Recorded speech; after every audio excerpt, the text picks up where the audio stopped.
Saudara-saudariku yang terkasih dalam Kristus, selamat bertemu kembali dalam kutipan Injil dan renungan harian pada hari ini. Salam sejahtera buat saudara-saudari semua dimanapun Anda berada. Damai dan sukacita oleh Roh Kudus melimpahi dalam hati dan kehidupan saudara-saudari semua. Amin. Saudara-saudari yang terkasih dalam Kristus, marilah kita berdoa sebelum mendengar firman Tuhan dan renungan pada hari ini. Dalam nama Bapa dan Putra dan Roh Kudus. Amin. Ya Allah Bapa kami, pada awal hari yang baru ini, kami mengunjukkan salam bakti kepadamu, bersama-sama semua malaikat dan orang kudus, bersama segala manusia yang pada awal hari ini mengarahkan hatinya kepadamu. Engkaulah pencipta kami, maka kami menyembah Dikau. Engkaulah tujuan hidup kami, maka kami merindukan Dikau. Engkau mengasihi kami dan mengenal kami masing-masing. Engkau merangkum dunia dalam tanganmu dan memelihara dengan kasih sayang. Kami mengucap syukur kepadamu ya Bapa, karena Engkau memberi kami waktu untuk hidup dan kesempatan untuk bekerja. Syukur kami panjatkan kepadamu atas segala yang Kau lakukan di tengah-tengah kami. Semoga doa Bunda Maria dan para kudus sekalian menguatkan kami, supaya kami dapat melangkah maju dan meneladani Dikau, ya Tuhan Allah kami. Engkau yang hidup dan berdaulat sepanjang masa. Amin. Bacaan pertama dikutip dari kitab Yesaya bab 2 ayat 1 sampai 5. Inilah firman yang dinyatakan kepada Yesaya putra Amos tentang Yehuda dan Yerusalem. Pada hari-hari yang terakhir akan terjadilah hal-hal ini. Gunung tempat rumah Tuhan akan berdiri tegak di atas gunung-gunung dan menjulang tinggi di atas bukit-bukit.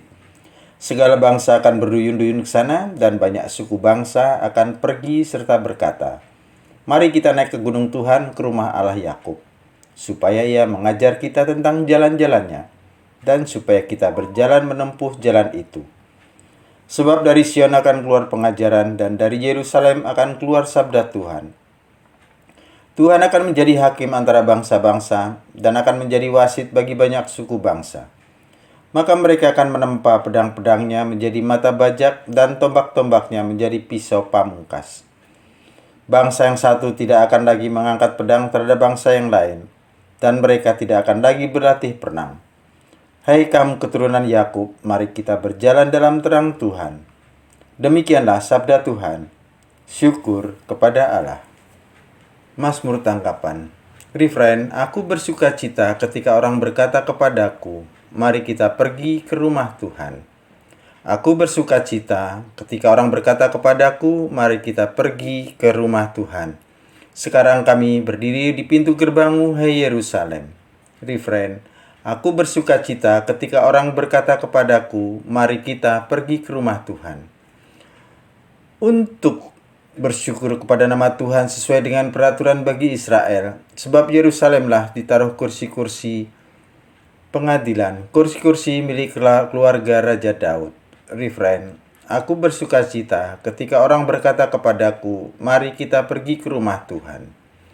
Untuk bersyukur kepada nama Tuhan sesuai dengan peraturan bagi Israel, sebab di Yerusalemlah ditaruh kursi-kursi pengadilan, kursi-kursi milik keluarga Raja Daud.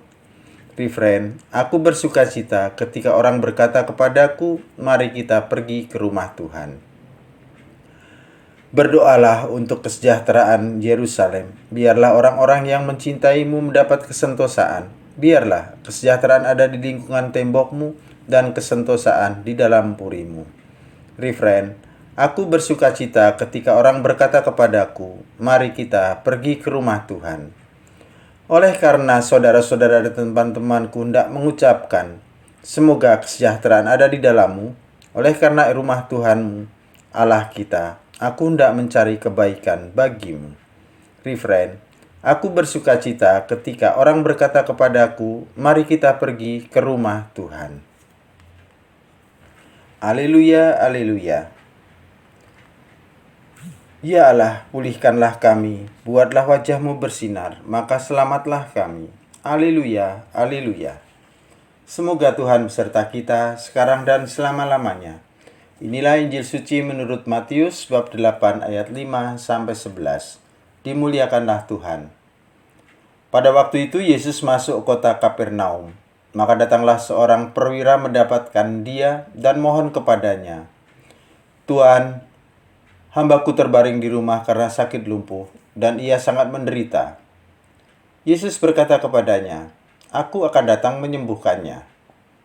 Tetapi perwira itu menjawab, "Tuhan, aku tidak layak menerima Tuhan di dalam rumahku. Katakan saja sepatah kata, maka hambaku itu akan sembuh. Sebab aku sendiri seorang bawahan, dan di bawahku ada pula prajurit. Jika aku berkata kepada salah seorang prajurit itu, 'Pergi,' maka ia pergi. Dan kepada seorang lagi, 'Datang,' maka ia datang. Ataupun kepada hambaku, 'Kerjakanlah ini,' maka ia mengerjakannya." Mendengar hal itu, heranlah Yesus. Maka ia berkata kepada mereka yang mengikutinya, "Aku berkata kepadamu, sesungguhnya iman sebesar ini tidak pernah kujumpai pada seorang pun di antara orang Israel. Aku berkata kepadamu, banyak orang akan datang dari timur dan barat, dan duduk makan bersama dengan Abraham, Ishak, dan Yakub di dalam kerajaan surga." Demikianlah sabda Tuhan. Terpujilah Kristus. Saudara-saudari yang terkasih, perjumpaan dengan seorang perwira dalam kisah pada hari ini membawa pengajaran yang luar biasa oleh Yesus. Biasanya orang datang kepada Yesus untuk mohon kesembuhan bagi dirinya sendiri atau bagi kerabatnya, misalnya bagi anaknya. Namun perjumpaan dengan perwira membawa perspektif baru dalam beriman. Dari kisah perwira ini kita dapat melihat bagaimana sikap iman orang yang punya posisi dan jabatan itu. Pertama, dia sebagai orang yang terpandang dan mempunyai kuasa mau datang dan menemui Yesus. Padahal ia bisa meminta kepada bawahannya untuk datang dan menemui Yesus. Tetapi perwira ini justru datang sendiri kepada Yesus dan berhadapan muka dengan Yesus. Yang kedua, ia memohon kesembuhan bukan bagi dirinya sendiri atau kerabatnya, tetapi bagi orang lain. Orang lain itu tidak lain adalah bawahannya sendiri. Dan bawahan itu adalah salah seorang hambanya.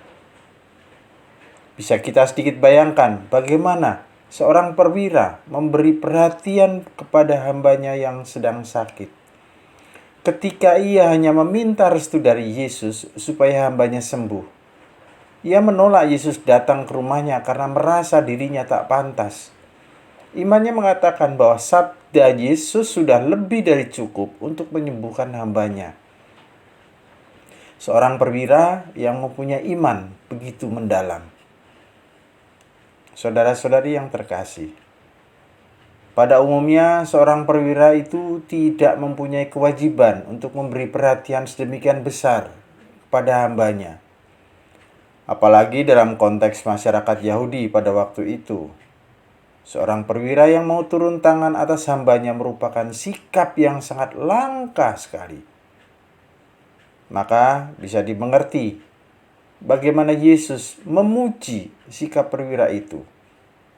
Pada umumnya yang terjadi adalah seorang perwira bisa bertindak sewenang-wenang atas hambanya. Meski mempunyai jabatan yang tinggi, perwira itu sadar bahwa ia tidak mempunyai kekuasaan untuk menyembuhkan penyakit hambanya. Ia percaya hanya Yesus yang mampu memberikan kesembuhan. Bercermin pada dirinya sendiri, perwira itu hanya meminta perintah dari Yesus supaya hambanya sembuh. Ia yakin dan percaya bahwa perintah Yesus itu akan efektif dan memberi daya kesembuhan. Dan demikianlah yang terjadi atas hambanya. Di hadapan Yesus, perwira itu mampu menjadi perwira atas orang lain dan atas dirinya sendiri. Hal ini jarang kita jumpai dalam kehidupan kita. Seringkali jabatan menjadi senjata bagi kita untuk memerintah dengan kekuasaan. Seringkali kedudukan tinggi membuat kita lupa akan keadaan orang-orang yang membantu kita akan kedudukan itu. Kisah perwira ini menjadi inspirasi bagi kita bahwa di hadapan Tuhan, jabatan dan kedudukan sudah semestinya menjadi medan kita dalam melayani orang lain. Semoga kita semua mampu menjadi seperti perwira itu, mempunyai jabatan yang tinggi dan sekaligus mempunyai iman yang begitu dalam. Lebih dari itu, semoga kita mampu hidup dari sabda-sabda Yesus. Tetap semangat, tanpa sambat, sehat dan bahagia selalu. Selamat berkarya, Tuhan memberkati. Amin. Kemuliaan kepada Bapa dan Putra dan Roh Kudus, seperti pada permulaan, sekarang, selalu, dan sepanjang segala abad. Amin. Bapa kami yang ada di surga, dimuliakanlah namamu, datanglah kerajaan-mu, jadilah kehendak-mu di atas bumi seperti di dalam surga. Berilah kami rejeki pada hari ini, dan ampunilah kesalahan kami, seperti kami pun mengampuni yang bersalah kepada kami. Dan janganlah masukkan kami ke dalam percobaan, tetapi bebaskanlah kami dari yang jahat. Amin. Dalam nama Bapa dan Putra dan Roh Kudus. Amin.